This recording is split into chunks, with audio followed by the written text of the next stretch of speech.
Hello and welcome to the explanation of our project what we have made in the blockchain hackathon organized by Stacks.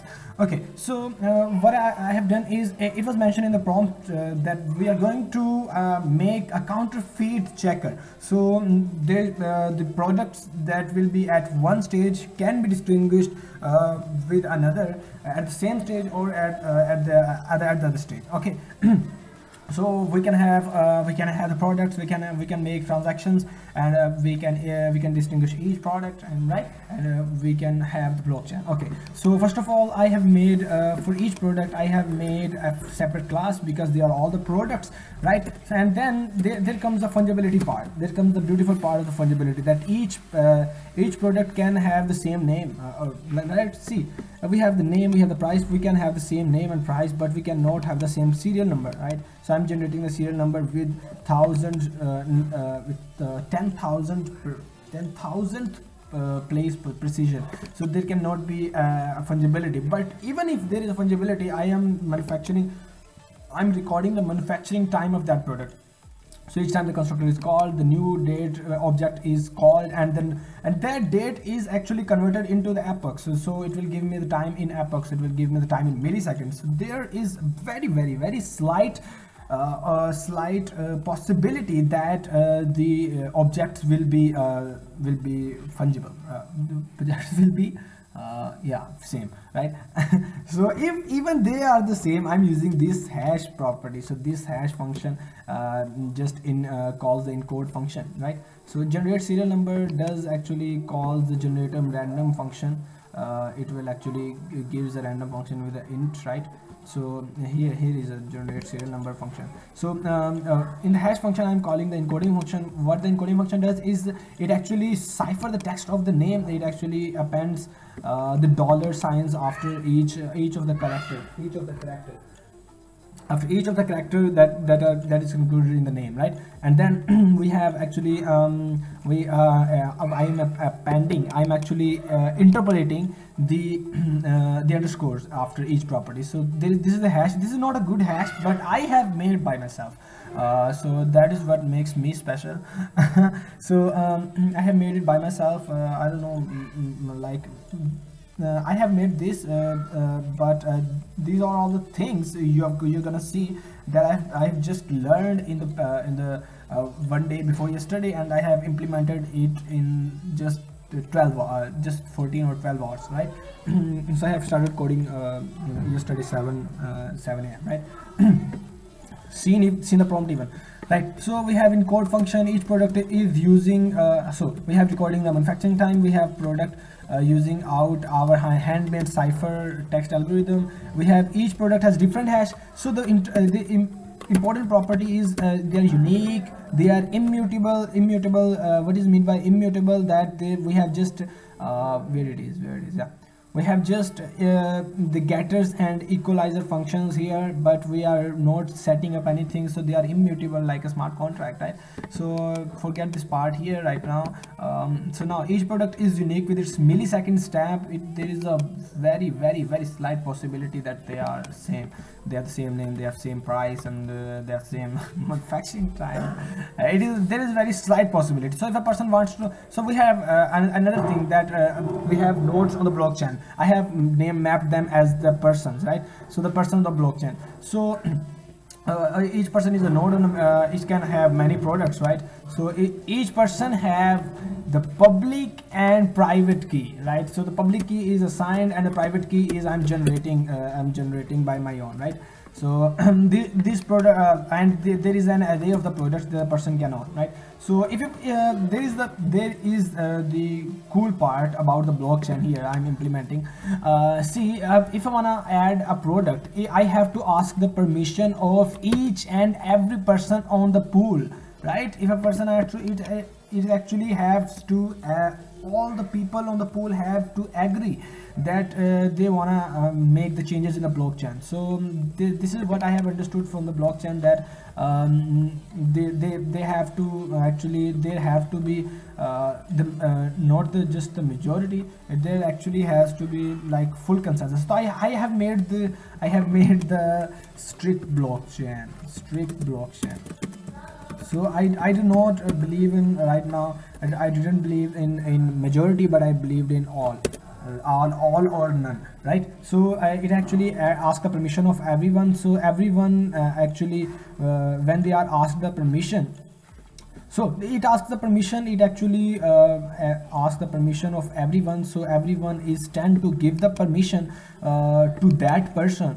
You can incorporate different checks whether they want to give the information or not, but I have made it simple. So if any one of them does not return information allowance, they will not be allowed to do the addiction of the product. But if any one of them does, we have actually, okay. So in the inside the permission, I'm just printing a message, I'm just giving the permission, right? So coming back where I want to add the product. So if the permission where it is, add product. So if the permission is always true, then I can add the product. And then if any one of them doesn't give the permission will be denied. Okay, so another part is another cool part is that, yeah, this was something that if person wants to change the block state. So I have learned from Cuckoo that if I wanna from software engineer from Cuckoo that if a person want to change the block state, each in blockchain, each block has the hash to the previous block. So if the previous block's hash changes, then we have the dispute that the blockchain is gonna change, right? And there is some mishap happening. So you cannot change a block state if the entire pool doesn't allow. Okay, so I have to so every pool have to mine the changes, right? So this is the functionality I have done here. So the software engineer from Cuckoo has also told that when you're going to make a blockchain, there should be at least 7 nodes in there. Right, so I have made the pool of 7 people in my simulation here. So I have made it in here. So I have public and private keys. This is the most important feature, right? But I'm not using the private key. And the other thing is I have missed is each other's connection using pointers. So like as the software engineer from Cuckoo has told us that each block has the hash of previous block, so they are linked actually. So I have not done that in that specific period of time, because I have to figure a lot of things out. Everything you will see is the result of just my 14 hours of coding and 12 hours of understanding of blockchain. So I guess I have done appropriate job, not a good job, maybe good job. You have to decide. So they are connected via but they are connected via global pool array, so they can interact with each other, they can ask the permission of each other, they can have transactions. So this efficiency or this deficiency is not really deficiency in my project, right? So I have coped with this deficiency, right? So I have a send item function. So what does the send item function does is let's go man, let's go. So the send item function is actually receives the item number or the serial number. So the serial number, if it receives the serial number, then it actually pulls the item number and then send item with this, and then item number it pulls the original item and then the destination key. So it actually, if the data is not, if the user cannot, it doesn't have the product, then it will not send. But yeah, this is the most important functionality. And then it actually wraps it up in the transaction object having transaction key, sender, and the hidden data, right? And then it actually broadcasts the transaction. Inside broadcast transaction, what happens is let's see. So inside broadcast transaction, every person attempts to accept the transaction. So if a person attempts to accept the transaction, what happens? 9 minutes. So what happens is they actually test if the transaction destination key matches with their public key. If it is, then they are eligible to accept, otherwise they are not. If anyone is eligible to accept, we will attach some transaction time and transaction number with it, and then that person will take the ownership and actually push the items into his products array, and then remove the item. We will remove the item from sender, and then transaction ledger is updated. We will update the view transaction history. This transaction ledger is a distributed ledger that is accessible to everyone on the entire blockchain. So this is some simulation. This is a simulation. You can see here that inside simulation I make the pool of 7 people. I instantiate random persons according to different product names, according to different prices, and then I'm just print the products, and I just made 3 transactions. One of them fails because a person 1 doesn't have the item at index -1. So now let's go to the UI part. So now here, okay, so there is a problem. So I have to, yeah, so you can see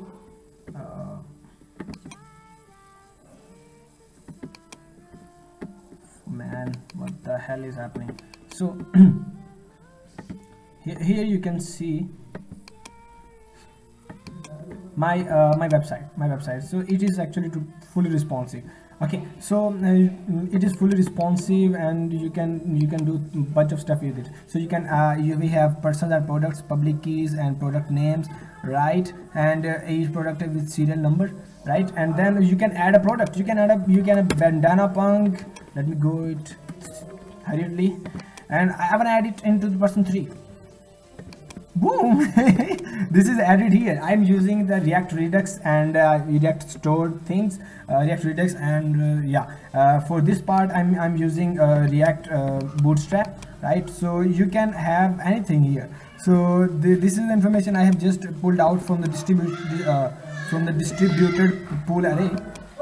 So I can make a transaction. So if I want to make a transaction, I have to give the serial number. So if I wanna give this Samsung Galaxy, so I will Control+C. I wanna go from 2 to 0.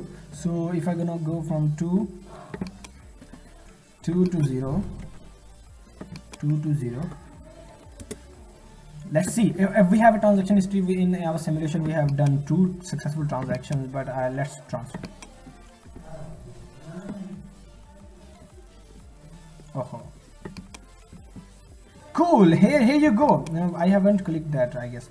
So here you go. You have updated transaction ledger, and we can see that 2 has sent to the receiver 0, and I have a transaction time, but I cannot. I have to hide data because on the blockchain the way I have designed it, no one can see which product has sent. So is it just fictional, or it has actually done something? Let's see. So boom, 2 has nothing and 0 has that Samsung Galaxy. Okay, so we are really pulling out the data from distributed transaction ledger and distribution pool ledger, right? Distributed pool ledger, right? And then here you can see the real-time things happening here. So this is what makes me good. I have my website is totally responsive. The best part about it is I have learned it in just I guess, yeah, in just last 2 days. I have slept and done other things too, but this is totally responsive. I just love that. So so this was all, and let me again re-emphasize what I've done is I actually have dealt with fungibility, the uniqueness, the immutability, and then I have made the blockchain of 7 nodes, right? So, and I have incorporated the permission stuff that if a person wants to add, and I guess there is a consensus algorithm stuff, but I don't think, but I cannot say because I don't know about it much. So if a person wants to add, he has to ask the permission of everyone. So change block state cannot if entire pool doesn't allow addition. Okay, so everyone is connected, everyone can make transactions, send items, they can broadcast the transaction, they can accept the transaction, reject the transaction. And then we have a distributed ledger, we have a transaction history. That transaction history is actually visible. So you are seeing here, you will see that this should not be the object of the blockchain, but this thing I'm showing you is just for yourself, for the explanation of you. But actually what will be shown to the blockchain users will be this part and this part and this part, right? So don't worry, I have. So with that said, this was all about from me in the past 2 days, and thank you for giving me some time to learn this amazing thing in 2022. Thanks.